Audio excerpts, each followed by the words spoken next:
Good morning, সবাইকে স্বাগত জানাই। তো এটা হচ্ছে আমার শ্বশুরবাড়ি থেকে সেকেন্ড ব্লগ। গিফট আনবক্সিংয়ের পর আর কোনো ব্লগ বা ভিডিও শেয়ার করা হয়নি। তো অষ্টমঙ্গলার আগেই তোমাদের সামনে ভিডিও নিয়ে হাজির হয়ে গেলাম। বারান্দাটাতে রোদ এসেছিল, তো রোদেই বসেছিলাম স্নান টান করে। তারপর দেখলাম মা বাজার থেকে আসার সময় সিঙ্গারা এনেছে। তো এখানে দিদি সসটা ঢালছিল। তারপরে দেখা গেল সসটা সেরকম বেশি নেই, খুব অল্পই রয়েছে। তো যাই হোক, আমি সিঙ্গারা দিয়ে সস অতটা পছন্দ করি না, মিষ্টি চাটনিটাই ভালোবাসি। তো আমি মিষ্টি চাটনিটা ছিল না, আমি শুধু সিঙ্গারাটাই খেয়েছি। আর এদিকে লিকার চা বসানো হয়েছে সবারই জন্য। তো লিকার চা আর গরম গরম সিঙ্গারা, এটাই ছিল ইভিনিং স্ন্যাক্সে আমাদের। তো বিয়েবাড়ি থেকে মোটামুটি প্রায় ভালো মন্দ মানে এটা সেটা খাওয়া হয়েই যাচ্ছে। আর তারপরে রাতের বেলার ডিনার, মাছ ভাজাটাকে ভালো করে দিদি আবার গরম করে নিয়েছে, আবার গুঁড়োও করে নিয়েছে গরম করে। সাথে ছিল বিয়েবাড়ির পায়েস। তো আমরা এখন মেঝেতে বসেই খাচ্ছি। এটা হচ্ছে জামাইবাবু। ডাইনিং চেয়ার টেবিলটা তোলা হয়েছে ওপরে। Hello everyone, welcome back to my channel. আশা করি তোমরা সবাই ভালো আছো, সুস্থ আছো, আমিও ভালো আছি। তো আমি আমার শ্বশুরবাড়ির ছোট্ট একটা বারান্দা আছে, মানে আমার রুমের সাথে অ্যাটাচ। তো সেই বারান্দা থেকে আমি এখনকার ব্লগটা স্টার্ট করলাম। এখন মোটামুটি 12:30 পৌনে একটা বেজে গেছে। তো সকাল থেকে খুবই ব্যস্ততার মধ্যে কাটে। তো কালকে তো আমাদের অষ্টমঙ্গলা, তো কালকে তো যাওয়া হবে না, কারণ ও অফিস থেকে ছুটি পায়নি।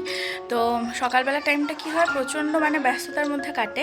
তো আমি একটুখানি নিজেকে গুছিয়ে নিই, তারপর থেকে তোমাদের সাথে সকালবেলা টাইম থেকে একবারে রাত পর্যন্ত সমস্ত রকম ব্লগ বা ভিডিও শেয়ার করব। তো এখন থেকে ভিডিওটা স্টার্ট করলাম, সারাদিন যতটা যা হবে তোমাদের সাথে শেয়ার করার চেষ্টা করব। তো এখন স্নান টান করে ওপরে ছাদে সব জামাকাপড় মিলে দিয়ে এলাম। তো চলো একবার তোমাদেরকে ছাদে নিয়ে যাওয়া যাক। আর আমি এখানে আমার ওই সোয়েটার আর শালটাকে রোদে দিয়ে দিই, তো একটুখানি গরম হয়ে যায়, তারপরে সোয়েটার আর শালটা পরতে বেশ ভালো লাগে, সেই জন্য একবার রোদে দিয়ে গরম করে নিই। তো চলো একবার ছাদে তোমাদেরকে নিয়ে যাই। তো ওখানে তো আমাদের একটা ঘর ছিল, তো খুবই ছোট্টখাটোর মধ্যে জিনিস আর কি রাখা হতো। আর এখানে অনেকটা বড় জায়গা, অনেকটা বড় এরিয়া, সমস্ত জিনিস আর কি চারিদিকে এদিক ওদিক করে রাখতে পারছি, বেশ ভালো লাগছে। সাথে মায়ের জন্য মনটা খুব খারাপ করছে। আমি ছাদে চলে এসেছি, তো চারিদিকের ভিউটা একটুখানির জন্য তোমাদের সাথে শেয়ার করছি, পরে আবার ভালো করে শেয়ার করব। তো এই যে জামা কাপড় সব মেলা আছে, আমিও কিছু মিলে দিয়েছি। তো ডেকোরেটারের মানে প্যান্ডেল জিনিস যখন খোলা হয় তখন প্রচুর আর কি পিন পড়েছিল, তো গোটা ছাদে পুরো পিন পড়ে।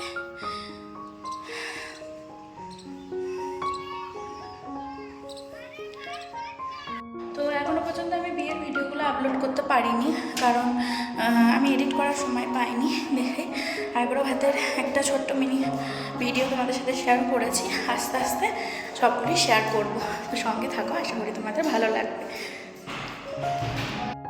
তারপরে এই যে দেখো, দুপুরবেলার খাবারে ছিল আলু পোস্ত, ভাত, স্যালাড, 2 রকমের ভাজা আর হচ্ছে যে মাছ। তো আমি স্যালাড ভালোবাসি বলে মা আরও আমাকে শশা আর গাজর দিয়ে দিচ্ছে।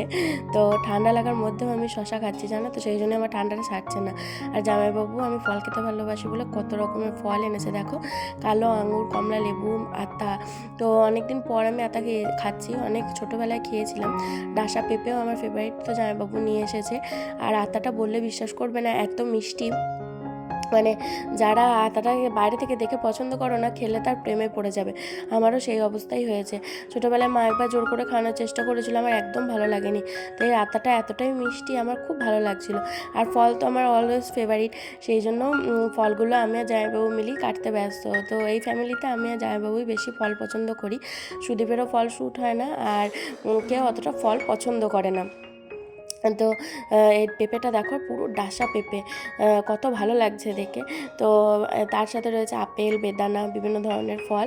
তো সত্যি ফল খেতে এত ভালো লাগে। আর এখানে একবারে ফলের সম্ভারে এসেই পড়েছি। রানীগঞ্জের বাজারে প্রচুর ফল মানে পাওয়া যায়, ইভেন সবেদাও পাওয়া যায়। আমাদের ওদিকে তো এসব কিছুই পাওয়া যায় না, মানে সবেদা বলো, মানে সিজনে যেগুলো না সেগুলো চট করে পাওয়াও যায় না।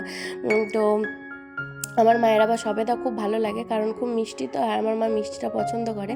তো আমি এখানে জামাইবাবুকে বলছিলাম আমি কমলা লেবু ছাড়াচ্ছি আর আপেলটা কাটছি, তুমি পেঁপেটাই ভালো করে কায়দা করে কাটো। তো যাই হোক, পেঁপেটা বেশ ভালোই ছিল।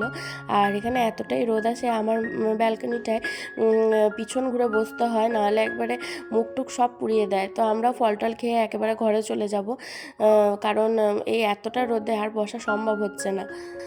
তো এখনও এখানে কিছু ইনডোর প্লান্টস বা ঘরদোরগুলো সাজানো গোছানো নেই। তো আমার মা মানে শাশুড়ি মা বলেছেন যে তুমি তোমার মতো সাজিয়ে গুছিয়ে রাখবে, আমি এখন থেকে কিছুই করছি না। তো মা এখনও পর্যন্ত দেয়ালে একটা পেরেক পর্যন্ত মানে পোতেনি।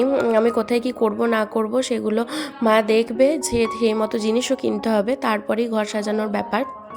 আর সত্যি বলতে আমার ইনডোর প্লান্টস বা যে কোনো গাছপালা খুব ভালো লাগে, কিন্তু আমাদের ওখানে এত ছাগলের উপদ্রব, সেই জন্য মা ঠিক করে কোনো দিন গাছই লাগাতে পারতো না।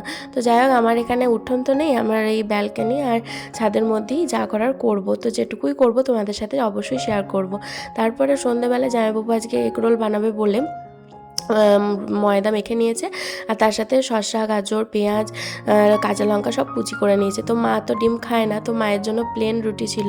তারপরে রাতের বেলায় ছিল আমাদের জন্য সেকা রুটি, কারণ আমরা তো মুড়ি খেতে পারছি না। আর তার সাথে ছিল লঙ্কা দিয়ে ঝাল ঝাল করে আলু ভাজা, আমার তো ফেভারিট।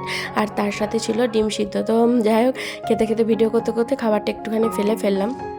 তো তারপরের দিন থেকে আবার তোমাদের সাথে ভিডিওটা শেয়ার করছি। দেখো, এখানে সকাল সকাল দিদি রান্না বসিয়ে দিয়েছে। আমি তো এখন কিছুই করতে হচ্ছে না আমাকে, আমি একবারে ঘুম থেকে উঠে ফ্রেশ হয়ে আসছি, দেখছি যে অর্ধেক রান্না বান্না হয়ে গেছে।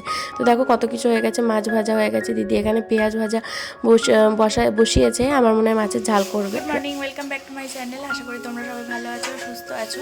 তো এখন থেকে আমি আমার ভিডিওটাকে স্টার্ট করলাম। তো রান্নাঘর থেকেই স্টার্ট করলাম, আর এদিকে আমার দিদি রান্না করছে। তো চলো কী কী রান্না করছে তোমাদের সাথে সেটা শেয়ার করি। দিদি এখানে ডালটাকে ছোকে বসিয়ে দিয়েছে। এখানে রয়েছে গরম গরম মাছের মাথা দিয়ে বাঁধাকপি, আলু আর মটরশুঁটি দিয়ে তরকারি। মাছগুলো সব ভাজা হয়ে গেছে, কষানো হয়ে গেছে। এটা দিয়ে মাছের ঝাল করবে। মায়ের গরম গরম ভাতও একদম রেডি। এখানে মা আলু সিদ্ধও দিয়ে দিয়েছে। আর এখানে রয়েছে মাছের টক। আমাদের বিয়েতে বেঁচে যাওয়া চাটনি রয়েছে, চাটনিটা বেশ আমরা কয়েকদিন ধরেই খাচ্ছি, বেশ ভালোই লাগছে খেতে। আর এখানেও কিছু একটা রয়েছে, সেটা মা খুলে দেখাবে। এখানে রয়েছে পাঁপড় ভাজা, চাটনি দিয়ে পাঁপড় ভাজা তো দারুণ লাগে। তো এখানে কত কিছু রান্না হয়ে গেছে বুঝতেই পারছো সকাল সকাল। আর এখানে দিদির এই যে ডালটাও হয়ে গেছে। তো খেয়ে অফিস বেরোবে, আর দিদি সেই জন্য দিদি আর মা মিলে সকাল সকাল সব রান্না করে নিচ্ছে। তো ভাগনাকে দোকান পাঠানো হয়েছিল, এই কুকিজটা এনেছে, পটেটো কুকিজ, বেশ ভালো লাগছিলো। আমি আর ভাগনা খাচ্ছিলাম, আর ভাগনা সবাইকে দিচ্ছিল। তো তারপরে দেখো সকাল সকাল গরম গরম ভাত, তরকারি, ডাল, মাছ, চাটনি, পাঁপড় সব সুদীপকে খেতে দেওয়া হয়ে গেছে। তো সকালবেলায় যখন ও বেরিয়ে যায়, সব রকম রান্নাটাই ওর সামনে করে ধরা হয়, কারণ সারাদিন তো আর ও ভাত খায় না, আর ফিরেও ভাত খায় না। তো আমি ভিডিও করছি বলে ও রেগে যাচ্ছিলো, কারণ ও ভিডিও বা ক্যামেরার সামনে একদমই আসতে চায় না। তো আমি বজরংবলীকে প্রণাম করে নিলাম, আর ও এদিকে রওনা দিল। তো এই যে এইটা হচ্ছে যে আমার বাড়ির সামনের দিকটা, এখানটা হচ্ছে যে গ্যারেজ থেকে আমি ভিডিওটা শেয়ার করেছি। তারপরে আমিও টিফিনের রুটি, তরকারি আর হচ্ছে যে আলুর তরকারি, ডিম সিদ্ধ নিয়ে বসে গেছি। ভিডিওটা এখনকার মতো শেষ করলাম। Tata, bye bye.